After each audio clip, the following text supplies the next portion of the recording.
السلام علیکم پیارے بچوں، آج میں آپ کو سناؤں گی ایک کہانی جس کا نام ہے کرسٹل بال۔ اسپین کے جنوب میں ایک چھوٹا سا گاؤں تھا جس کے لوگ بہت خوش تھے۔ بچے اپنے گھروں کے باغات کے درختوں کے نیچے کھیل رہے تھے۔ ناصر نام کا ایک چرواہا لڑکا اپنے والد، والدہ اور دادی کے ساتھ گاؤں کے قریب رہتا تھا۔ ہر صبح وہ اپنی بکریوں کے ریوڑ کو پہاڑیوں پر لے جاتا تاکہ چرانے کے لیے مناسب جگہ تلاش کر سکے۔ دوپہر کو وہ ان کے ساتھ گاؤں واپس آتا۔ ہر رات اس کی دادی اسے ستاروں کی کہانی سناتی، جس کی وجہ سے ناصر کو دلچسپی ہونے لگی۔ ناصر اپنے ریوڑ کو دیکھ رہا تھا اور بانسری بجا رہا تھا کہ اسے اچانک ایک پھول کی جھاڑی کے پیچھے ایک حیرت انگیز روشنی نظر آئی۔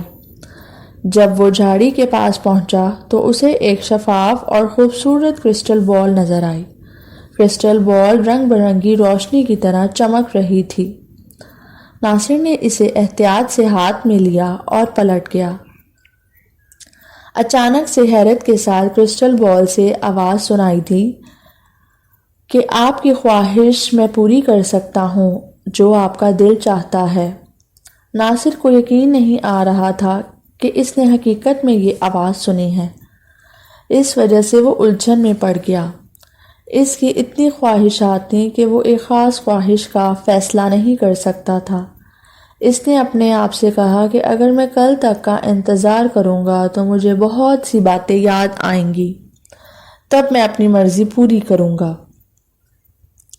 اس نے کرسٹل بال کو ایک تھیلے میں ڈال دیا اور ریوڑ کو جمع کرتے ہوئے خوشی سے گاؤں واپس چلا گیا۔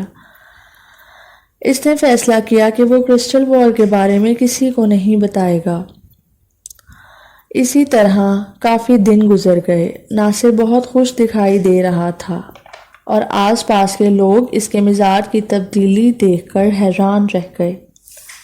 ایک دن ایک لڑکا ناصر کے پیچھے چلا اور ایک درخت کے پیچھے چھپ گیا۔ ناصر نے ہمیشہ کی طرح کونے میں بیٹھ کر کرسٹل بال نکالی اور اسے دیکھتا رہا۔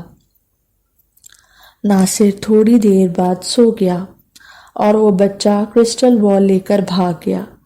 جب وہ گاؤں پہنچا تو اس نے وہ کرسٹل بال سب کو دکھائی۔ سب نے حیرت سے اسے ہاتھ میں لیا اور اچانک سے اس میں سے آواز آئی کہ میں آپ کی خواہش پوری کر سکتا ہوں۔ اس آواز کو سن کر ایک شخص نے گیند لی اور چلایا کہ مجھے سونے سے بھرا ایک بیگ چاہیے۔ دوسرے نے کہا مجھے زیورات سے بھرے تھیلے چاہیے۔ کچھ نے کہا ہمیں ایک عظیم الشان دروازے کے ساتھ محل چاہیے۔ ان کی تمام خواہشات پوری ہوئیں، لیکن پھر بھی وہ لوگ خوش نہیں ہوئے۔ انہیں حسد تھا کہ جس کے پاس محل ہے اس کے پاس سونا نہیں، جس کے پاس سونا ہے اس کے پاس محل نہیں۔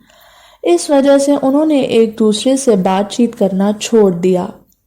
گاؤں کے باغات جہاں سب مل کر کھیلتے تھے اب وہ نہیں رہے۔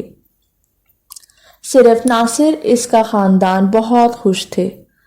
ایک دن گاؤں کے بچے کرسٹل بال ناصر کے پاس لے گئے اور کہا کہ کسی نہ کسی طرح ہم سب ناخوش ہیں۔